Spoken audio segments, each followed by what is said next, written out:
નમસ્તે મિત્રો, જય માતાજી, જય શ્રી કૃષ્ણ મહાદેવ. સારામાં સારું રિટર્ન આપેલા શેર કે જે અત્યારે 52 વીકના લો ઉપર ચાલી રહ્યા હોય છે અને માર્કેટની અંદર ખરેખર ગંભીર પરિસ્થિતિ બની હોય અને આવનારા સમયમાં જો અતિ ગંભીર પરિસ્થિતિ બની જાય તો એ પહેલા સાવચેત રહેવું જરૂરી છે.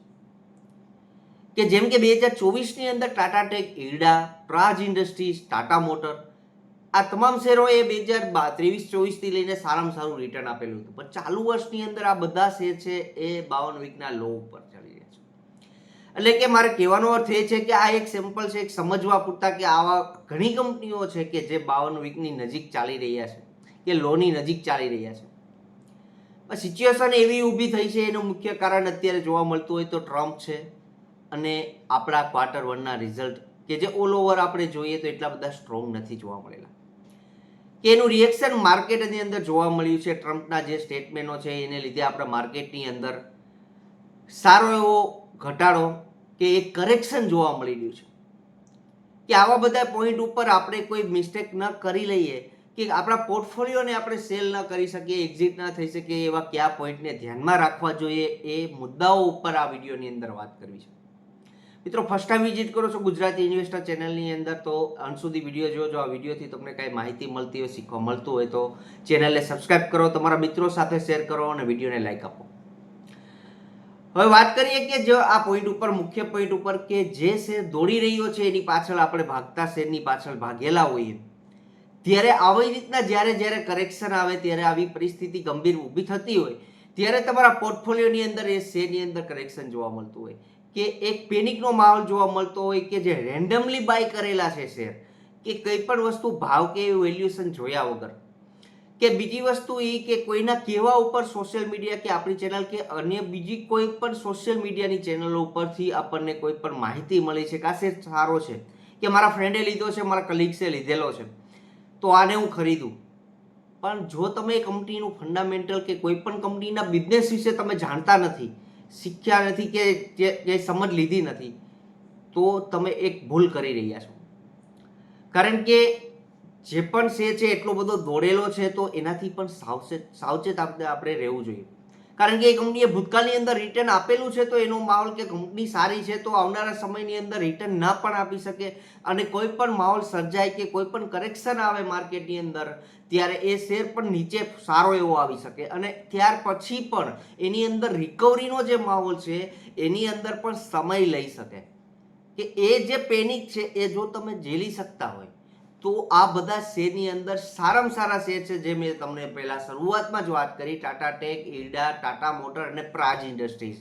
કે જે કંપનીના શેરની અંદર તમે રેન્ડમલી શરૂઆતથી જ જો ખરીદી કરેલી હશે તો એની અંદર એક સાવચેતી રાખવી. કે સાવચેતી એટલે કે આ બધી કંપનીઓ ખરાબ નથી મારું કહેવાનો અર્થ, પણ એક શીખવાનું છે એ વસ્તુમાંથી કે આ શેરમાંથી કે અત્યારે એનો ટાઈમ પીરિયડ કોન્સ્ટલેટ ચાલી રહ્યો છે ત્યારે આ કંપનીના શેર ધીરે ધીરે નીચે આવી રહ્યા છે. બીજી વસ્તુ કે જ્યારે માર્કેટની અંદર કરેક્શન આવે ત્યારે દરેકના મનમાં એક જ વિચાર આવે કે આ શેરમાંથી, આ કંપનીમાંથી થોડો પ્રોફિટ મળે છે, હું લઈને નીકળી જાઉં, પછી નીચેના ભાવની અંદર આ શેરની અંદર હું ખરીદી કરીશ. કે પછી એવું પણ વિચાર આવે કે અત્યારે બધો આખો પોર્ટફોલિયો હું સેલ કરી દઉં, પછી નીચે આવશે ત્યારે નીચેના ભાવની અંદર હું ખરીદી લઉં. કોઈને મિત્રો ખબર જ નથી માર્કેટની અંદર ક્યારે માર્કેટની અંદર બોટમ બનવાનું છે, કે આવનારા સમયની અંદર શું પરિસ્થિતિ ઊભી થવાની છે. કે તમે એ પ્રાઇઝિંગ કરી શકતા નથી કે હવે હું ખરીદું કે હવે હું વેચું. એક જ વસ્તુ અગત્યની છે, શું તમે કયા કંપનીની પસંદગી કરેલી છે, કે તમે સારી કંપનીઓ પસંદ કરેલી છે કે જે કંપનીઓ કોઈ પણ કરેક્શનની અંદર ઊભી થઈ શકે એમ છે, કે તમે પેની સ્ટોકને પસંદ કરેલા છે કે જે કંપનીઓ 5-10 રૂપિયાની રહે છે અને એ ઓપરેટરો દ્વારા ઓપરેટ થતી કંપનીઓ છે કે જેના શેરની અંદર જમ્પ જોવા મળતા હોય. આ બધી વસ્તુ તમે સમજેલી છે તો તમારો પોર્ટફોલિયો જો સારી કંપનીની અંદર છે કે ફંડામેન્ટલ સ્ટ્રોંગ કંપનીઓ તમે પસંદ કરેલી છે અને આવનારા સમયની અંદર ઇમર્જિંગ સેક્ટર છે એટલે કે જે એની ડિમાન્ડ છે એ સારામાં સારી જોવા મળવાની છે એવા સેક્ટર જો તો ડેટા સેક્ટર છે, આઈટી પ્લેટફોર્મ ઉપર કામ કરીને, એઆઈ બેઝ ઉપર કામ કરીને પોતાનો બિઝનેસને ગ્રોથ કરે છે. આ સિવાય પાવર ક્ષેત્રે, ઇવી ક્ષેત્રે, પાવર જનરેશન કે પછી થર્મલ હાઇડ્રો ક્ષેત્રે, પછી રિન્યુએબલ ક્ષેત્રે કંપનીઓ કામ કરે છે. આ બધી ક્ષેત્ર છે એ આવનારા સમયની અંદર સારામાં સારા ગ્રો થવાના છે. પણ એમાંની કઈ કંપનીઓને તમે પસંદ કરી છે કે જે કંપનીઓ નાની છે, સ્મોલ કેપ છે, મિડ કેપ છે, લાર્જ કેપ છે, કે એના પ્રમાણનું એનું કરેક્શન તમે તમારા પોર્ટફોલિયોમાં ઝેલી શકો છો? કે આ બધી વસ્તુ ધ્યાનમાં રાખી હશે તો તમે આ માર્કેટની અંદર હજુ ટકી શકશો, કે હજી પણ આવનારા સમયની અંદર મોટું કરેક્શન આવે, તમે કંપનીને સમજેલા છો મિત્રો, તો ફરી વખત એ જ કંપનીને તમે ખરીદશો, કારણ કે તમને ખ્યાલ છે કે આ કંપની સારું કામ કરી શકે એમ છે, કે કંપનીએ કેપેક્સ સારું એવું કરેલું છે. આવનારા સમયમાં જે કંપનીના ક્વાર્ટરલી રિઝલ્ટ છે એની અંદર ગ્રો થઈ શકે એમ છે, એવી કોમેન્ટ્રી મેનેજમેન્ટની પણ આપણને જોવા મળી છે. એ તમે પણ જાણેલું છે, તો તમે એ કંપનીની અંદર આરામથી વિશ્વાસથી એ કંપનીની અંદર તમે ટકી રહેશો અને તમે ફરી વખત એ કંપનીને પણ શેરને ખરીદવા માટે ઈચ્છો છો. અને આગળ જોઈએ તો એક જ મોટી વસ્તુ અત્યારે સતાવતી હોય માર્કેટની અંદર, તો ટ્રમ્પના દ્વારા જોઈએ અલગ અલગ સ્ટેટમેન્ટો, એનું જિદ્દીપણું જે એ ઇન્ડિયાને દબાવીને અને જે ક્ષેત્રથી એ માંગ કરી રહ્યા છે એને સેક્ટરની અંદર એક બાંધછોડ જોઈએ છે. પણ એ ઓલ ઓવર જોઈએ તો આપણે એક શેર ધારકો વિશે ધ્યાનમાં રાખીને વિચારીએ તો આપણા માટે આ કેટલું ફાયદારૂપ બની શકે, કે આપણા પોર્ટફોલિયોને કઈ રીતે આપણે ફાયદારૂપ કે એ આ બધાથી બચાવી શકીએ. તો જે બે કંપનીઓ અમેરિકન સાથે કન્ટ્રીની સાથે જોડાઈને ત્યાં પોતાનો બિઝનેસ કરે છે, એને જે રેવન્યુ જનરેટ કરે છે, એવી કંપનીઓને થોડુંક સાવધાનીપૂર્વક આપણે જોવી જોઈએ, કે એ કંપનીને આપણે ધ્યાનમાં રાખવી જોઈએ. એના સેક્ટરની એનો પ્રોફિટ છે એ ત્યાંથી કમાવે છે તો એને આપણે દૂર રાખવી જોઈએ, એટલા પ્રમાણમાં જ એટલો આપણો પોર્ટફોલિયોનો ભાગમાં રાખવી જોઈએ, એવો માહોલ અત્યારે 100% જોવા મળે છે. તો એવી કંપનીઓને, જે કંપનીઓ મોટાભાગની આઈટી અને ફાર્માથી બિલોંગ કરે છે, પણ આઈટીની અંદર પણ સર્વિસ બેઝ છે, અને ફાર્માની અંદર જોશો તો મિત્રો કે ફાર્માની અંદર ટ્રમ્પ ટેરિફ ન લગાડી શકે એક માહોલ છે, કારણ કે એને પણ ફાર્માની મેડિસિનની જરૂર છે. પણ ઓલ ઓવર જ્યારે જોઈએ ત્યારે જો ક્યારેક માહોલ બગડતો હોય, ત્યારે પેનિકનો માહોલ આવતો હોય, ત્યારે સેલિંગનું પ્રેશર પણ જોવા મળતું હોય. તો એ જ પ્રમાણમાં આપણે એવા બધા પોઈન્ટને ધ્યાનમાં રાખી આપણા